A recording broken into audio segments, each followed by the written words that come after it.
Gamay ko ninyo sa paglimpyo sa among kusina o sa pagluto para sa pamahaw. Mauni ang trabaho sa usa ka inahan nga walay kahumanan. Magklapot ka og lamisa kay tungod daghan na jug hugaw. Ako ko nagluto og pamahaw ako sa nahingilimpihon ang burner kay parte na jug hugawa. Daan na gyud sa paminaw kani mga manataw og limpyo.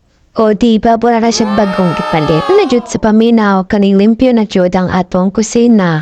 Pagkahuman nato og panlimpyo sa atong kusina, time na po sa pagluto. Itlog o kwitsaw day ang among sudan karong pamahaw. Prito na ko og itlog pagkahuman nagpabukal na pud ko og tubig para sa kwitsaw. Tugod na ko og prito sa itlog, ukay-ukay nang nako ni siya kay para dali ra maluto. Kaluto ako na ning gibalhin sa amo ang plato.